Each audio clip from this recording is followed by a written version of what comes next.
Hi hello guys, welcome to my channel. ఇప్పుడు ఏంటంటే characteristics of cloud computing చూద్దాము. ఇది మన క్లౌడ్ కంప్యూటింగ్ సబ్జెక్ట్లో main important.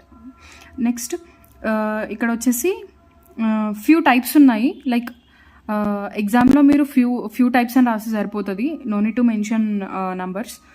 On demand self service, broad network access, resource pooling and measured service, rapid elasticity and scalability, no maintenance, security. So ఇప్పుడు మనం in డీటెయిల్డ్గా ఒక్కొక్కటి చూద్దాము. ఆన్ డిమాండ్ సెల్ఫ్ సర్వీస్ అంటే ఏంటిదంటే users can get cloud services when ever they need them without asking any third party. అంటే ఏంటంటే ఇప్పుడు మనకి ఏదైనా రిసోర్స్ అవసరం ఉందంటే మనం థర్డ్ పార్టీని అడగాల్సిన అవసరం లేదు. Directly we can access from service provider. చూడండి, users can ask service provider డైరెక్ట్గా యూజర్స్కి సెండ్ చేస్తాడు అనమాట. నో థర్డ్ పార్టీ, దీంట్లో మిడిల్ పర్సన్ ఎవరు ఉండరు. నెక్స్ట్ బ్రాడ్ నెట్వర్క్ యాక్సెస్ అంటే ఏంటిదంటే cloud service can be accessed from anywhere using internet. అంటే ఏంటంటే నువ్వు ఎక్కడి నుంచైనా ఈ క్లౌడ్ రిసోర్సెస్ని నువ్వు యాక్సెస్ చేయగలుగుతావు యూజింగ్ ఇంటర్నెట్. ఎగ్జాంపుల్, ఈమెయిల్ ఉంది. ఈమెయిల్లో ఫొటోస్ ఉంటాయి. ఫొటోస్ నువ్వు ఇంటర్నెట్ ఉంటే ల్యాప్టాప్లో కూడా చూసుకోగలుగుతావు. సో ఫర్ ఎగ్జాంపుల్ ఇదనమాట. నెక్స్ట్ రిసోర్స్ పూలింగ్ అంటే ఏంటిదంటే ఇది ఒక క్లౌడ్ ప్రొవైడర్. దాంట్లో ఏమేమి రిసోర్సెస్ ఉంటాయంటే స్టోరేజ్, మెమొరీ, వర్చువల్ మిషన్స్ అట్లా డిఫరెంట్గా ఉంటాయి అన్నమాట. It can be any services which can be consumed by cloud users. అంటే ఏంటంటే ఇప్పుడు ఫర్ ఎగ్జాంపుల్ మీకు సింపుల్గా మన లాంగ్వేజ్లో చెప్పాలంటే ఒక వాటర్ ట్యాంక్ ఉంటుంది కదా. సో వాటర్ ట్యాంక్ అనేది బిల్డింగ్కి ఒక్కటే ఉంటుంది. సో డిఫరెంట్గా ఇది వాటర్ అనేది డిస్ట్రిబ్యూట్ అవ్వాలి.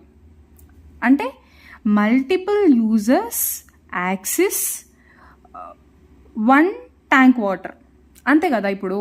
సో ఇక్కడ కూడా అదే ఉంది చూడండి, multiple customers are served from the same physical resource. So ఇదన్నమాట, ఇది రిసోర్స్ పూలింగ్ అంటే. నెక్స్ట్ మెజర్డ్ సర్వీస్ అంటే ఏంటిదంటే like pay as you go లాగా. క్లౌడ్లో this is the best one ఏంటంటే measured service, pay as you go. For example ఇప్పుడు నీకు 2 GB అవసరం ఉందనుకో, నువ్వు అంతవరకు మాత్రమే మనీ పే చేస్తావు. 2 GBకి మాత్రం మనీ పే చేస్తావు.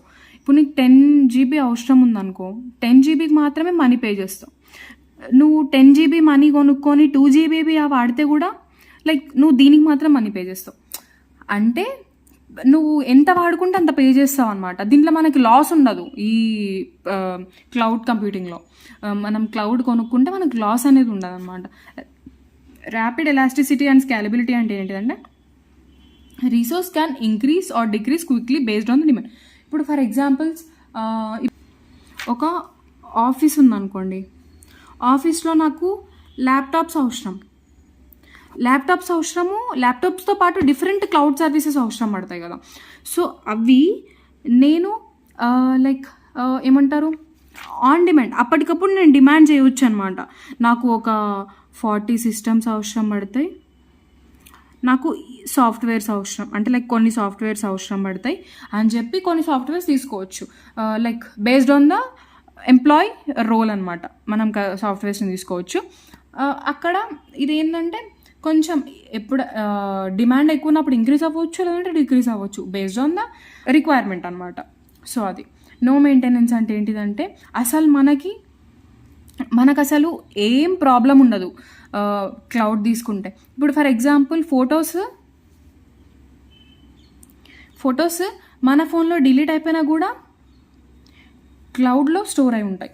సో మనం ఎప్పుడైనా ఆ కాపీని లైక్ కొన్ని అథారిటీస్ ఉంటాయి, but still we can access the photos from cloud అనమాట. Cloud providers maintains and updates maintenance. ఇప్పుడు ఫర్ ఎగ్జాంపుల్ ఇప్పుడు మనకి జీమెయిల్ ఉంది కదా, జీమెయిల్ ఉంది మనకి 70% స్టోరేజ్ ఫిల్, 90% స్టోరేజ్ ఫిల్ అని చెప్పి మెసేజ్ వస్తుంది. సో దట్ మనం అలర్ట్ అవ్వచ్చు అనమాట, అవసరం లేనివి డిలీట్ చేయడం అలాంటివి. సో మొత్తం క్లౌడే చూసుకుంటుంది. సో మనకి బర్డెన్ ఏమి ఉండదు అనమాట. Next when it comes to security అంటే ఏంటిదంటే data is stored in multiple locations. If the one server is fail other server have the data. నేను ఇందాక చెప్పాను కదా, ఇది ఇప్పుడు మన మొబైల్లో ఫొటోస్ డిలీట్ అయిపోతే క్లౌడ్లో స్టోర్ అయి ఉంటాయి. No need to worry. For example ఇప్పుడు ఒక గ్రూప్ ఆఫ్ పీపుల్ వర్క్ చేస్తున్నారు, లైక్ ఒక 4 సిస్టమ్స్ ఉన్నాయి. ఈ సిస్టమ్ మొత్తానికి పాడైపోయింది అనుకో, ఈ సిస్టమ్ వర్క్ ఇందులో స్టోర్ అయి ఉంటుంది. So we can access the data from other system. అంటే ఏంటంటే వీళ్ళందరూ ఒక క్లౌడ్లో ఉంటారు కాబట్టి they can access the data from one other easily. For example work from home jobs, అంతే కదా.